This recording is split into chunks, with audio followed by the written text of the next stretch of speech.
Okay, so today we are attempting something pretty much impossible. Chuckles. Just a small topic, then. Just a small one.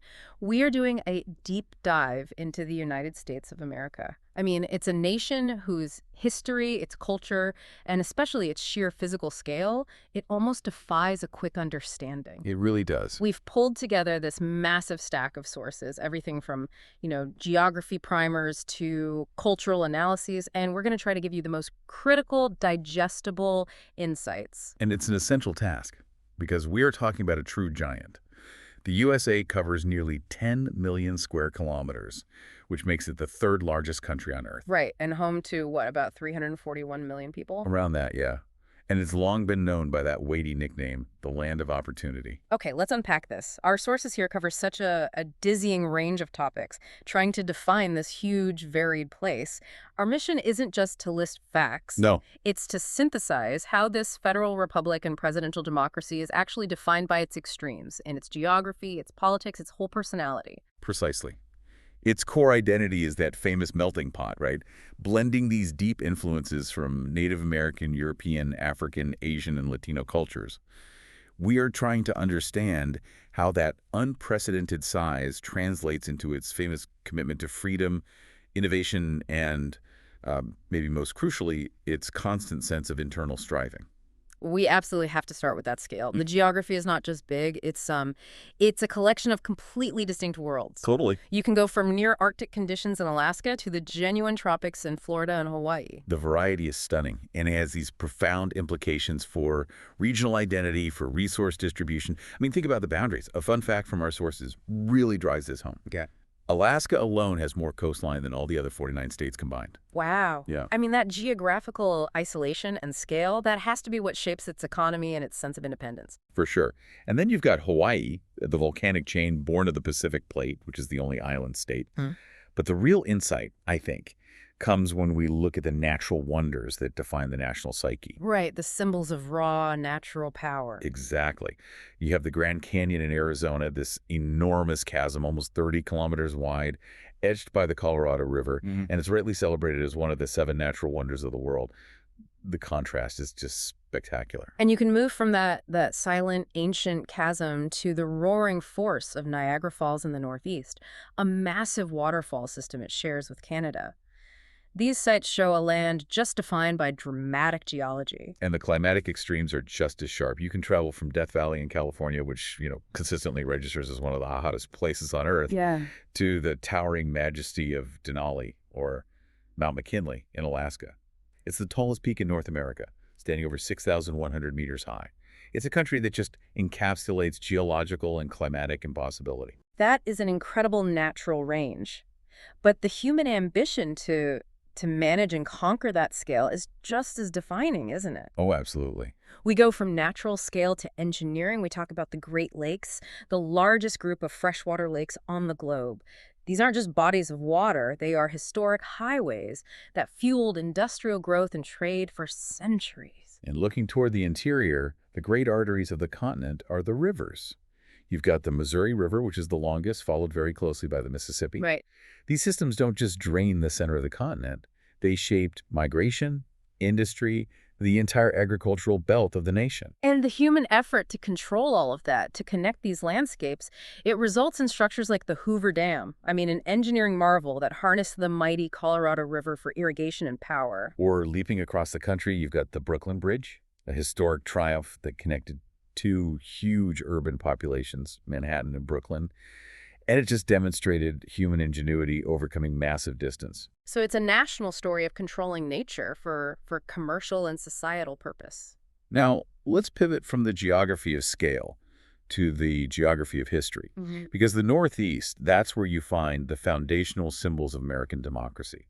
These sites define the philosophical blueprint of the nation. The crucible of the experiment. Exactly. We're talking about Independence Hall in Philadelphia. It's not just where the Declaration of Independence was signed in 1776. It's where the founders wrestled with the very concept of creating a federal republic. Yeah. A government built on representation, not monarchy. And the Liberty Bell is right nearby, a symbol of that newfound independence. Right. And if you look at the intellectual foundations, you've got Harvard University, founded way back in 1636, the oldest in the U.S. It symbolizes that commitment to education and intellectual inquiry that really underpinned the revolutionary generation. Then you jump to Washington, D.C., the planned capital, with the White House and the U.S. Capitol, the seat of Congress.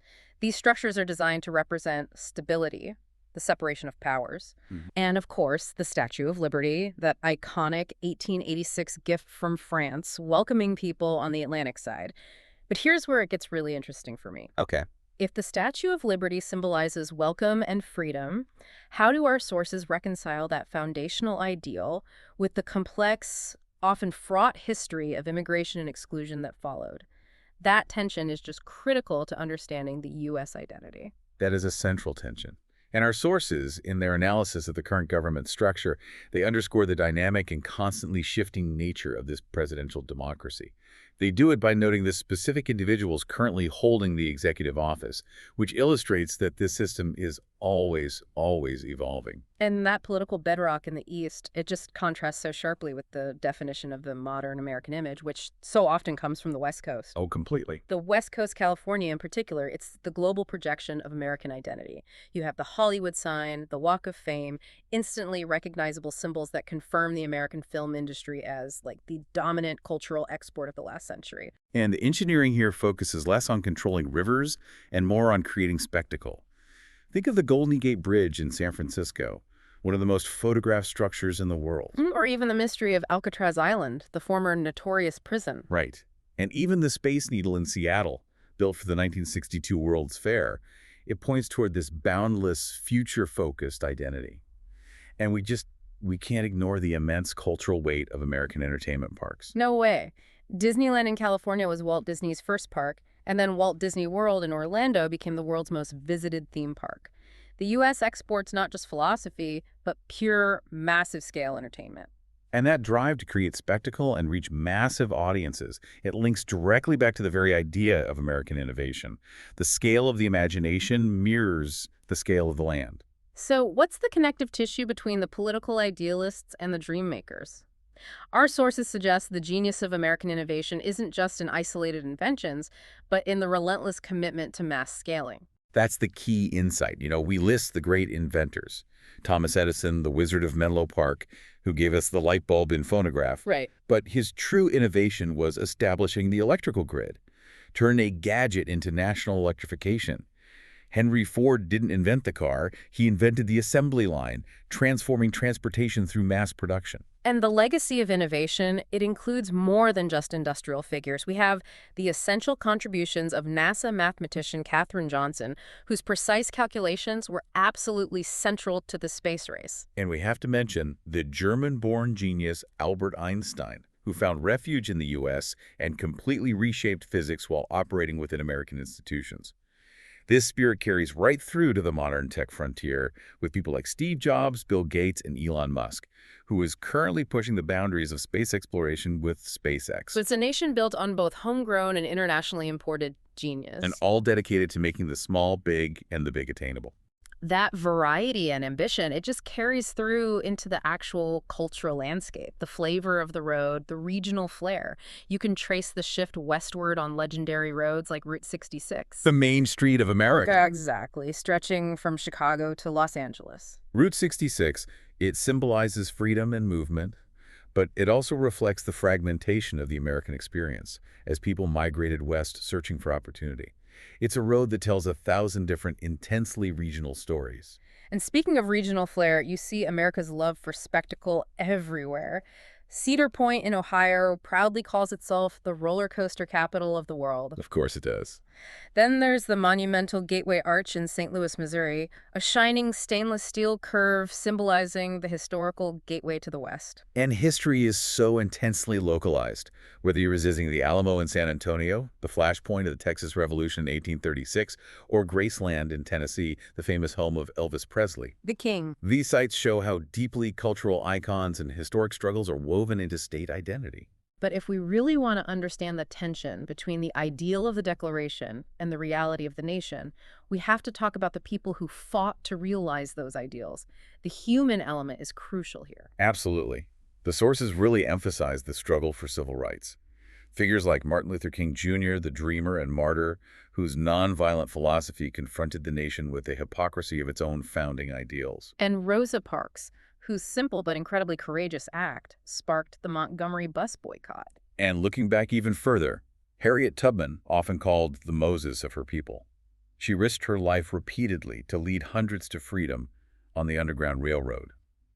Their struggles are what truly define the meaning of freedom in the modern U.S. And the fight for inclusion just continued.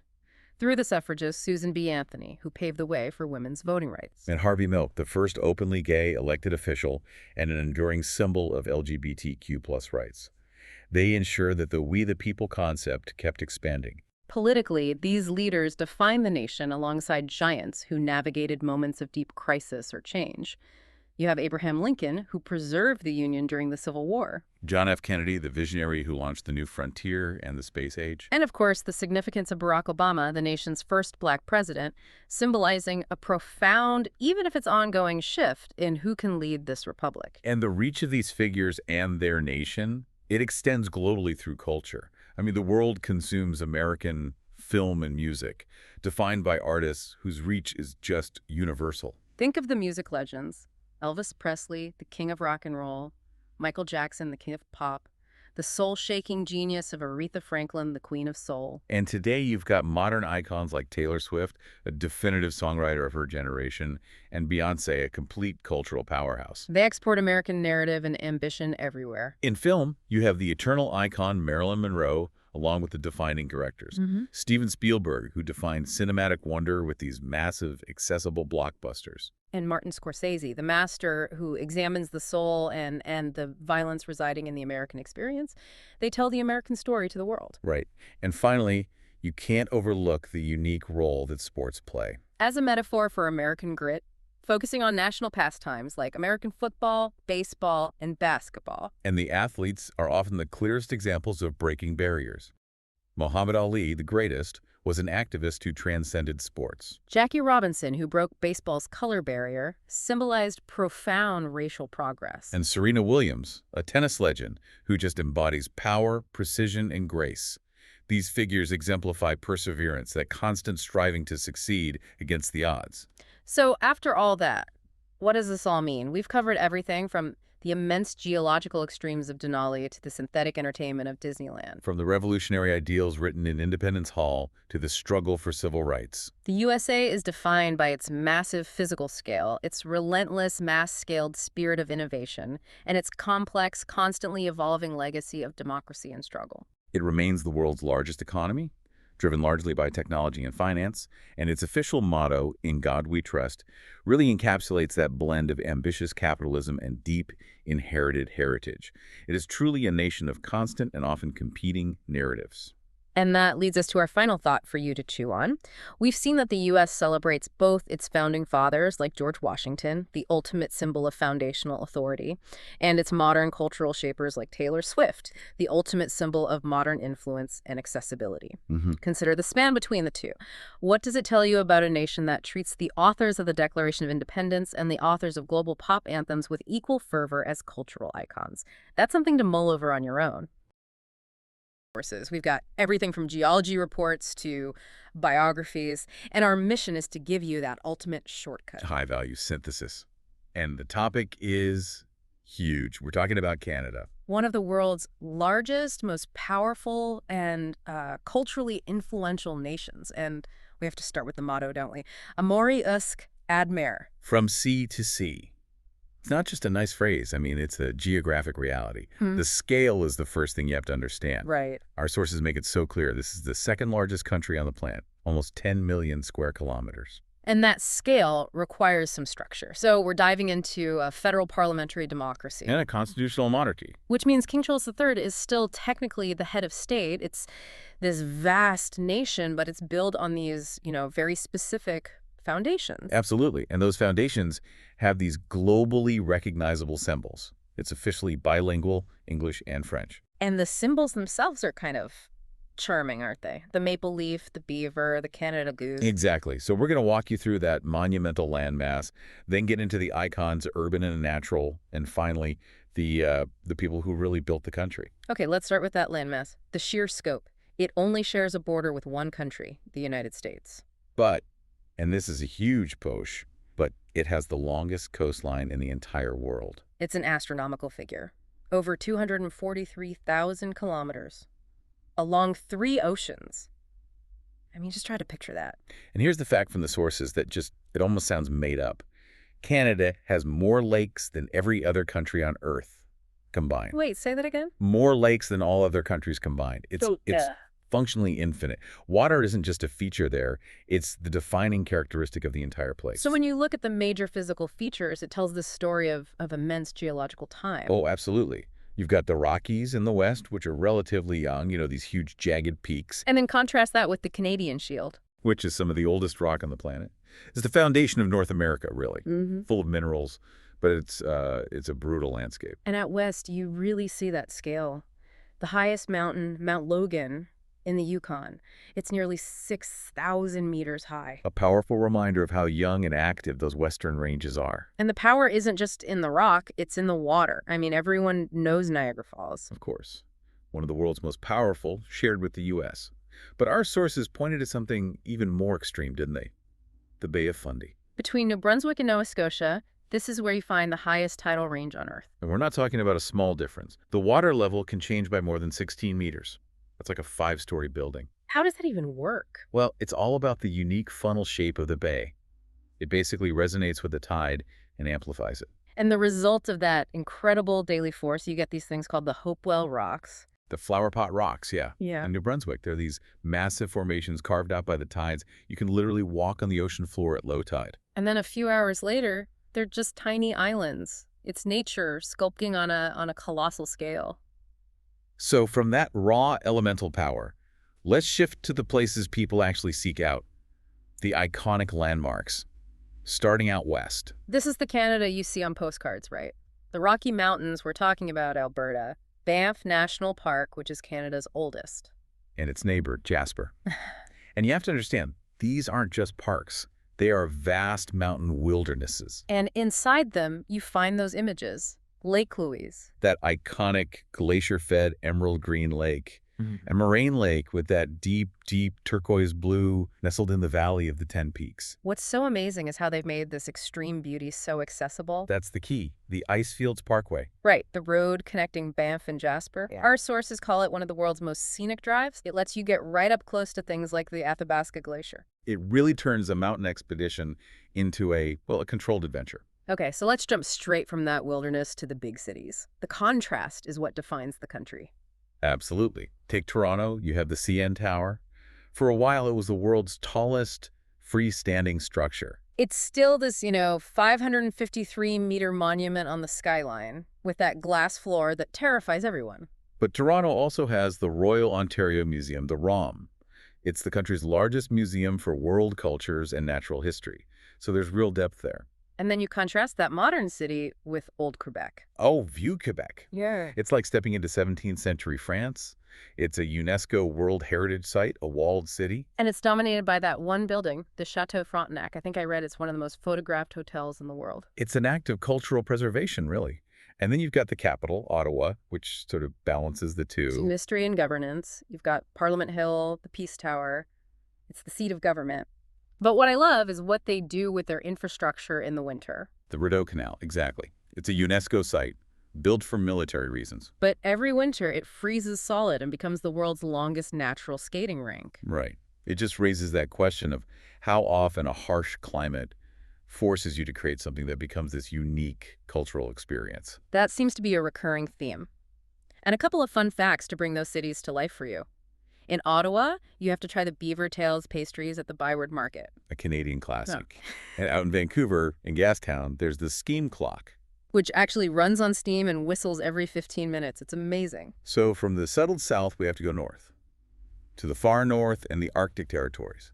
This is where you really understand that from sea to sea idea. This is the elemental Canada. And the reward for going that far north to the Yukon, the Northwest Territories, Nunavut, is the Aurora Borealis. The Northern Lights and Whitehorse in the Yukon is mentioned as a major gateway for seeing them. And this is also where Canada hides some of its biggest secrets. Like Churchill, Manitoba. It's known as the polar bear capital of the world. The sources say it's the best place on Earth to see them in the wild.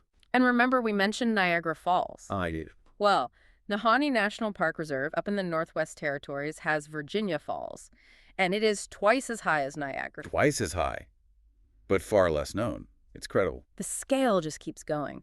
Wood Buffalo National Park, which is so big it's in both Alberta and the NWT. It's Canada's largest park. And it was set up to protect the world's largest herd of wild bison and the nesting grounds for whooping cranes, which are endangered. The North also has these immense lakes. Great Slave Lake, the deepest in North America, and Great Bear Lake. And while we're talking about the North, we have to mention the connection to the First Peoples, the Inukshuk. Right, that stone figure, Yeah. built by the Inuit. It's a symbol for direction, for friendship. A powerful symbol of navigating that kind of tough landscape. And you see that history reflected further south, too, like with the totem poles in Vancouver's Stanley Park. Each one tells a story. And that connection to the people brings us to our next part. The nation's architects. The individuals who shaped Canada's identity. You have to start with the political visionaries. Sir John A. Macdonald. The first Prime Minister. The architect of Confederation back in 1867. He literally forged the nation. And then you jump forward to someone like Lester B. Pearson, a Nobel Peace Prize winner. He's credited with creating modern peacekeeping, which is so central to Canada's global identity, and he gave them the maple leaf flag. But if you ask who shaped the country's social fabric, the name that comes up is Tommy Douglas.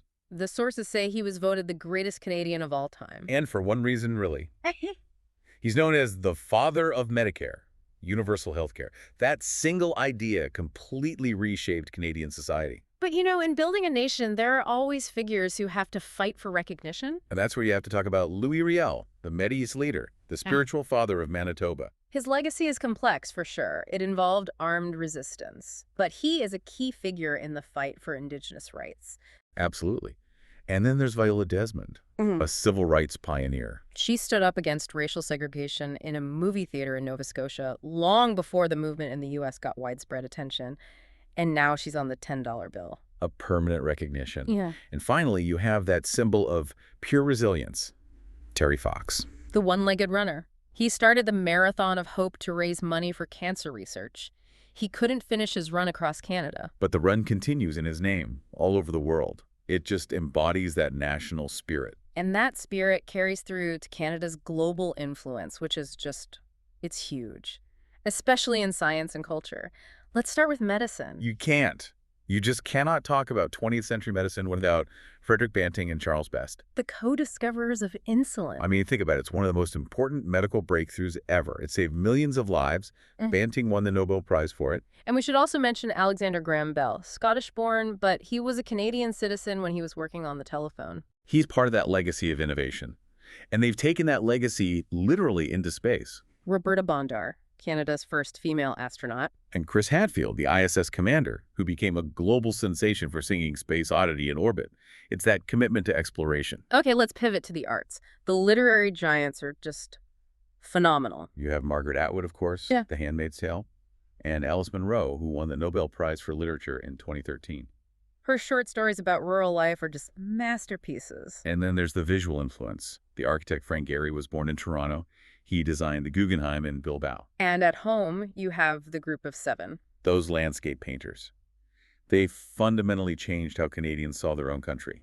They took that rugged, harsh wilderness and made it a source of national identity. But the thing that's really staggering is the sheer density of global superstars, especially in entertainment. For a country with a relatively small population, it's unbelievable. In music, you have legends like Neil Young, Joni Mitchell, Leonard Cohen. And modern titans, Celine Dion, Drake, Justin Bieber, The Weeknd, bands like Rush, The Tragically Hip, the list just goes on. And Hollywood is just packed with Canadians. Ryan Reynolds, Jim Carrey, Keanu Reeves, Ryan Gosling, and the team behind Schitt's Creek, Catherine O'Hara and Eugene Levy. There's a certain sense of humor that just exports so well. And finally, we have to mention sports. Ice hockey is the national winter sport. You have Wayne Gretzky, the great one, Sidney Crosby. But I didn't know that lacrosse is the traditional summer sport. It's the oldest sport in North America. And it's not just the men. Christine Sinclair, the soccer captain, has broken all sorts of records. It's across the board. Okay, so let's try to synthesize all of this for you. After this deep dive, what is Canada's core identity? It seems to be a country of contrasts, really. It's bilingual, it's multicultural, and it's always balancing this highly developed urban life Like in Toronto or Vancouver. with this vast, wild, challenging nature of the Rockies and the Arctic. A couple of final quick facts for you to take away. Because of its size, Canada spans 6 time zones. 6. And here's a detail I love.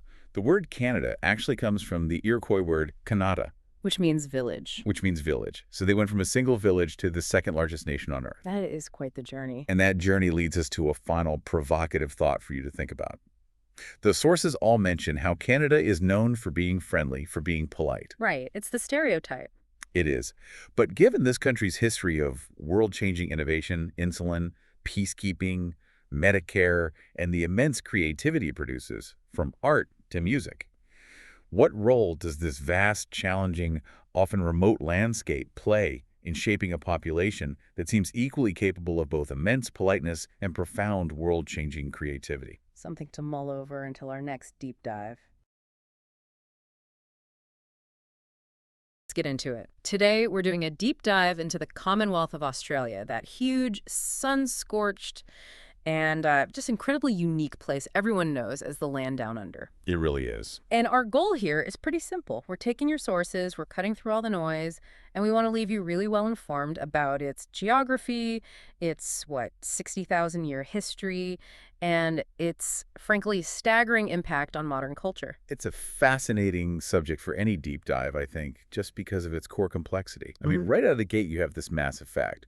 Australia is the only place on Earth that is both a country and a continent. And that scale just hits you immediately when you look at the number. It really does. We're talking about the 6th largest country on the planet, covering around 7,692,000 square kilometers. That's just immense. But here's the contrast that I think defines the nation. Despite that enormous landmass, the population is actually pretty small. The sources show about 26.8 million people in 2025. Wow. You have an entire continent with fewer people than, say, the greater Tokyo metro area. That contrast, the emptiness versus the really concentrated modernity, that sets the stage for everything else, doesn't it? It does. You're looking at this national identity that's a blend of a super high-tech, democratic global nation and this incredibly profound heritage from its indigenous cultures, which go back over 60,000 years. It's amazing. So let's start where you have to begin, with Australia. The continent itself, it sits, of course, entirely in the southern hemisphere, bordered by the Indian and Pacific Oceans. The geography here it's more than just landscape. Oh, absolutely. The geography dictates everything, where people live, how they live, and you have this incredible contrast. Right. Only the coastal fringes, mainly in the southeast, are really temperate and habitable. The interior, what everyone knows as the outback, is mostly flat and just dominated by these vast, dry deserts. And then the tropical north, which is completely different. Completely different. Lush, green, prone to monsoons. And for anyone listening who hasn't been, the biggest immediate shock is the seasons being flipped. We have to highlight this. Yeah. When most of our listeners are in winter, Australians are in the middle of summer. Their summer runs December through February. Winter is June through August. It's so counterintuitive. And it creates a culture that is just so deeply connected to the outdoors and the ocean. To give you a sense of that scale, the sources note the country has this incredible coastline stretching 25,760 kilometers. Which brings us to my favorite fun fact from the sources.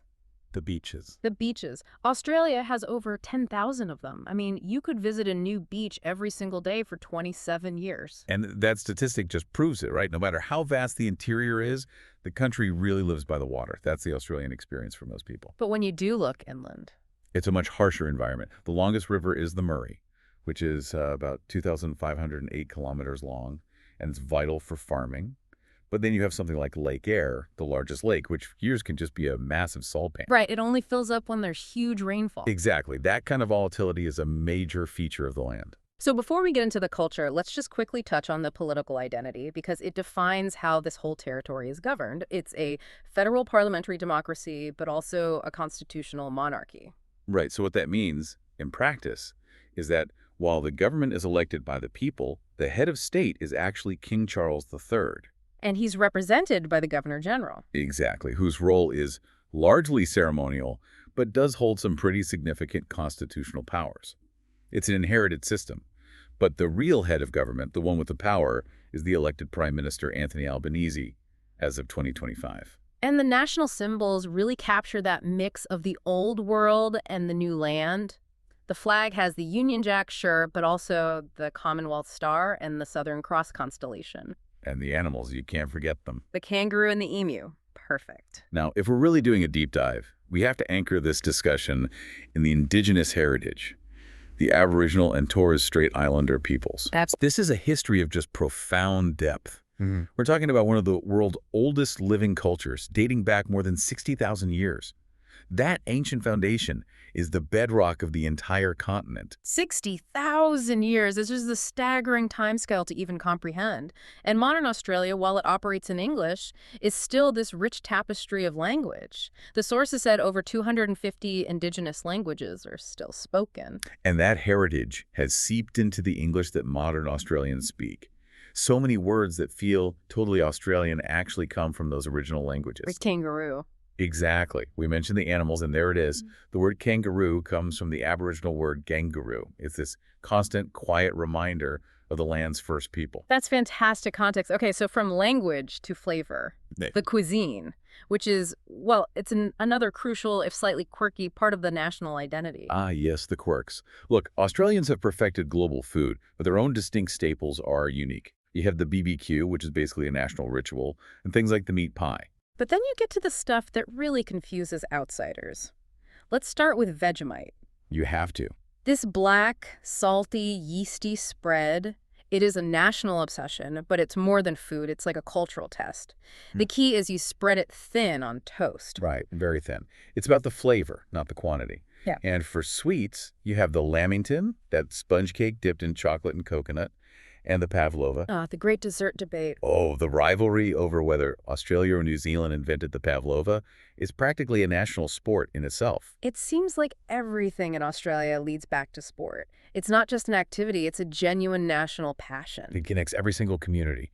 You've got the huge international sports, cricket, rugby, swimming, tennis, but then you have Aussie rules football, the AFL, which is completely unique to Australia and just this massive cultural force. And the sporting legends really tell the story of the nation. I mean, Don Bradman, often called the greatest cricketer of all time, he established Australia's dominance early. But maybe more powerful, in a modern sense, is Kathy Freeman, the Indigenous runner who won Olympic gold in the 400 meters at the Sydney 2000 Games. I remember that moment. Her victory, draped in both the Australian and Aboriginal flags, was just this immensely powerful symbol of reconciliation and Indigenous pride for the whole country. So this is where we connect the culture right back to the land itself, this untamed landscape.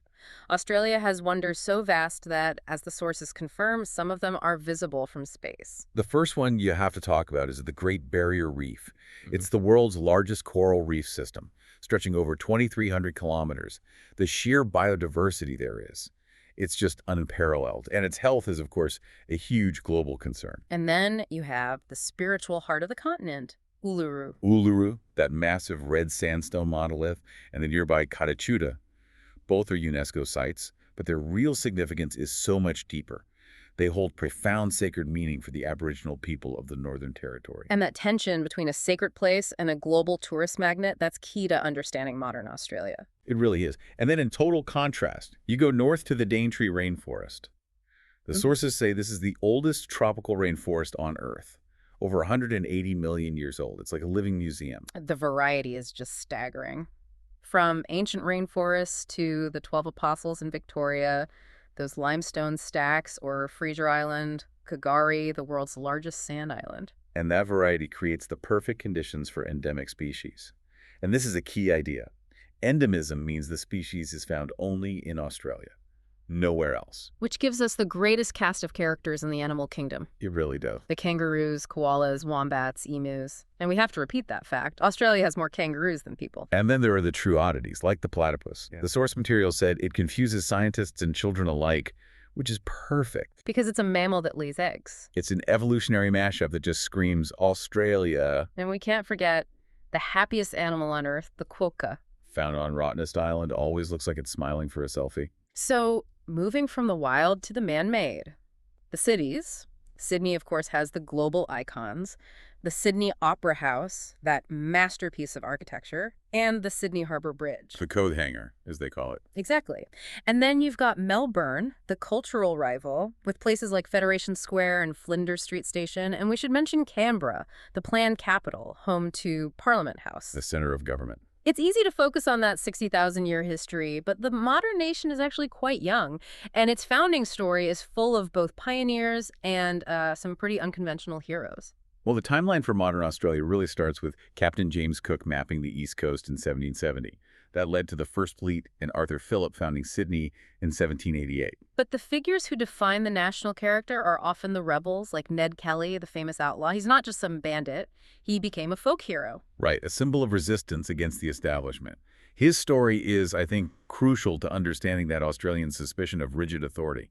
And that journey towards self-rule really culminated with nation builders like Henry Parkes, the father of Federation, which led to the Commonwealth in 1901. And then Sir Edmund Barton became the first prime minister. It was a long road from being a penal colony to a unified nation. But the modern global impact of Australia is, I think, most profound in science and medicine.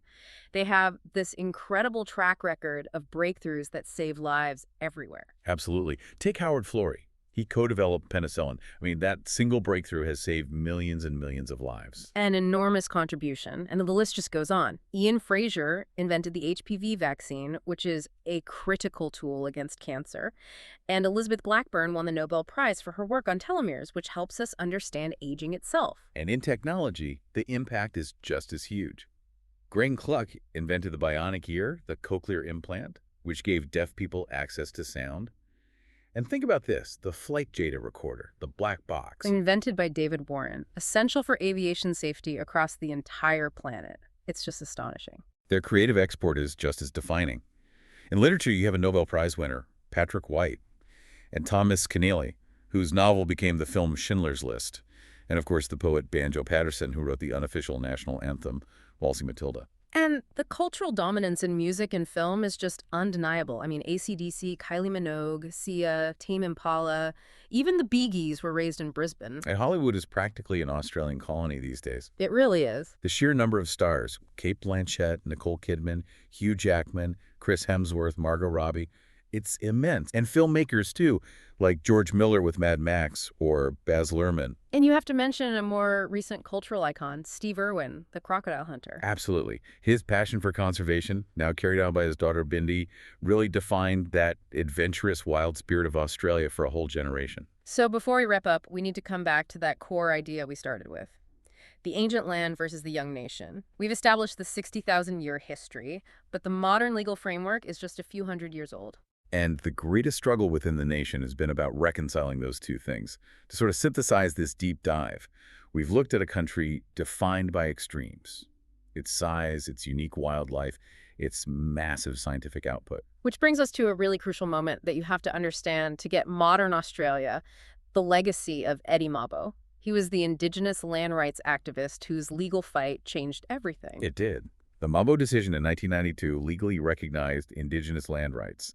It overturned this long-held concept of terra nullius, this idea that the land was no one's land before the Europeans arrived. It fundamentally changed Australian law. Forever. It means that when you look at Uluru today, this sacred Aboriginal site that's also a global tourism icon, you are seeing that complex balance between heritage and the future playing out right there in real time. So this leaves you with our final thought to consider.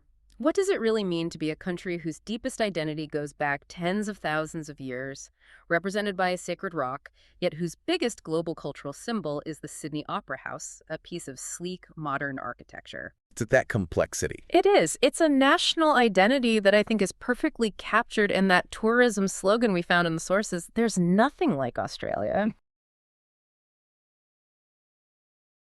Let's get into it. We are flying straight to the South Pacific today, immersing ourselves in a land known for landscapes so dramatic they pretty much redefine global cinema. I think we all know where you're going with this. I am talking about New Zealand, or, as it is known in its first language, Aotearoa. Aotearoa, the land of the long white cloud. I mean, that name itself just holds the key to the national identity we're diving into. It really does. You're looking at a country that is geographically isolated, small in population, what is it, about 5.3 million people? That's right. And yet it's disproportionately massive in its global influence, whether that's in science or film or even political policy. And that's really the core mission of this deep dive, isn't it? How does this small nation punch so far above its weight? It's the big question. It is. So we've structured our sources into three main threads to try and answer that. Okay. First, the wild, volatile land itself. Then the pioneering political people. And finally, that creative engine, that massive global creative engine they've managed to build. Exactly. And I think before we even get there, we have to set the stage with the political structure. Right. So New Zealand is a parliamentary democracy, but it's also a constitutional monarchy. So King Charles III is the head of state. But the government is run by the prime minister, who right now is Christopher Luxon. Correct. But what's really crucial for understanding the culture, I think, is the commitment to language. They have 3 official languages. English, Maori, and New Zealand Sign Language. That dedication to inclusion and, to heritage is just a foundational piece of the puzzle. Let's start with the land then, because it feels like everything else follows from that. It really does. When you picture New Zealand, you see the 2 big islands, the North and South Islands, but our sources remind us there are over 700 smaller islands scattered around. And the connection to the sea is it's intense. Yeah. We're talking 15,000 kilometers of coastline. That's incredible. And what's fascinating here is the sheer intimacy with the water. You are never, ever more than 130 kilometers from the sea, no matter where you are in the country. So it's always present. Always. That proximity has fundamentally shaped everything. The climate, the culture, the economy. But the land itself is this drama of contrasts. Yeah. The South Island is all about the mountains. The Alpine Anchor, yeah. It's dominated by the Southern Alps and Aoraki Mount Cook, which soars up to, 3,724 meters. It feels like stability, strength, ice. And then you have the North Island. Completely different. A restless volcanic crucible. It's a land of geysers, hot springs, and frequent earthquakes. Because it's sitting right on the boundary between tectonic plates. Exactly, the Pacific and Australian plates. This volatility isn't just a geological fact, it's like an underlying feature of life there. And that volcanic energy created Lake Taupo. I knew it was the largest lake, sure, but the context here is mind-blowing. Oh, it's unbelievable. 622 square kilometers. Formed by a supervolcano explosion thousands of years ago, one of the most violent eruptions in known history. It just speaks to the enormous, destructive, but also creative power of that landscape. Yeah. And that's why you have places like Fiordland National Park and Tongariro National Park, which are UNESCO World Heritage Sites. This tension between ice and fire defines everything. So what does that do to the climate? It makes it mostly mild and temperate, but of course the seasons are the complete reverse of the Northern Hemisphere. Their summer is December and January. Right, and that isolation combined with those conditions, it led to some truly quirky species. You've got it, the national symbol, the kiwi bird, nocturnal, flightless. And the tuatara, the quote, living fossil, the chiquiquia parrot, little blue penguins. And for a lot of people, the most memorable biological fact is about what's missing. The snakes. New Zealand has absolutely no native snakes. None. 0 snakes. That's so unique for a landmass of that size. It is. Okay, so let's trade the absence of snakes for the overwhelming presence of sheep. Ah, yes. The perfect snapshot of the economy. We said the human population is 5.3 million. And the sheep population, around 25 million. That's a 5-to-1 ratio. It is.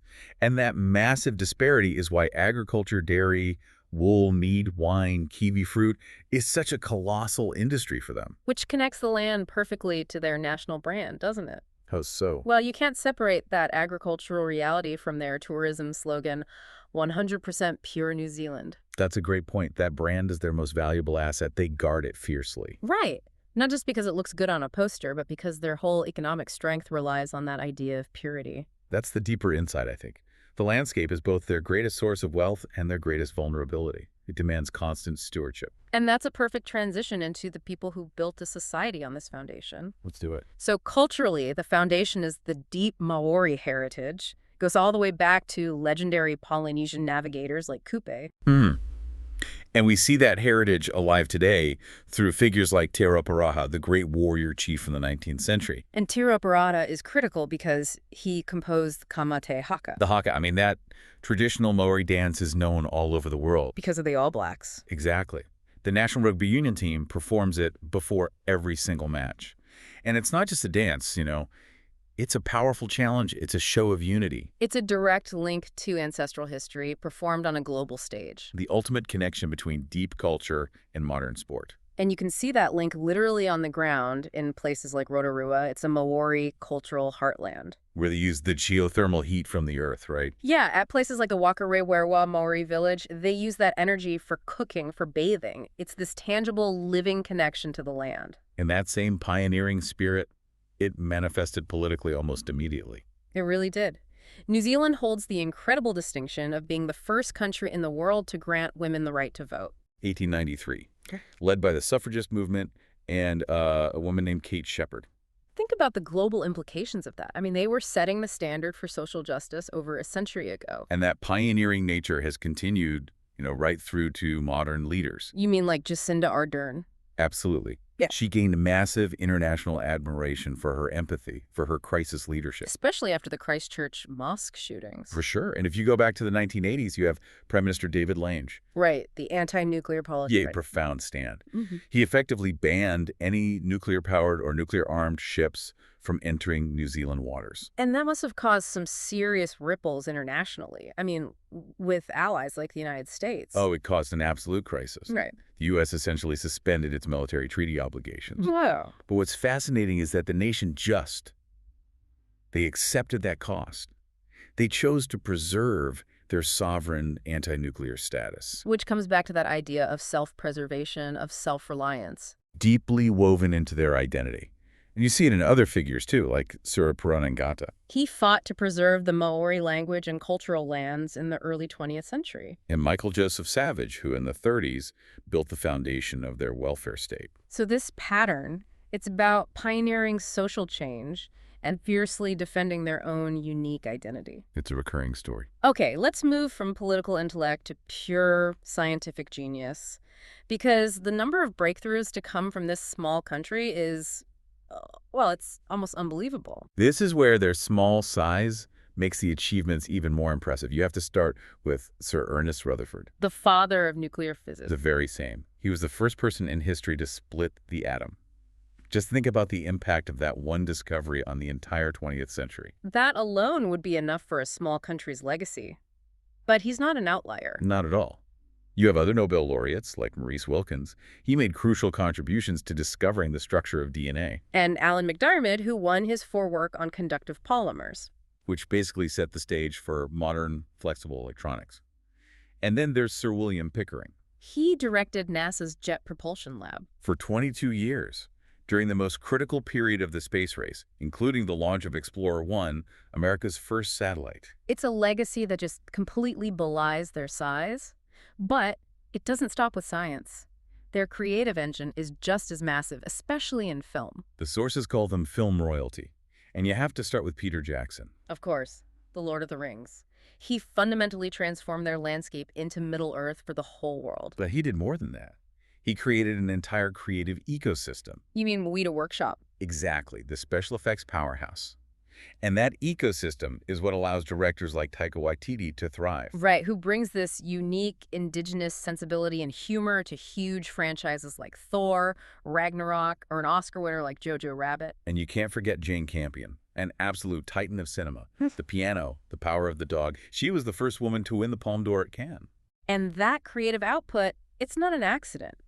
The landscapes themselves provide the perfect cinematic backdrop.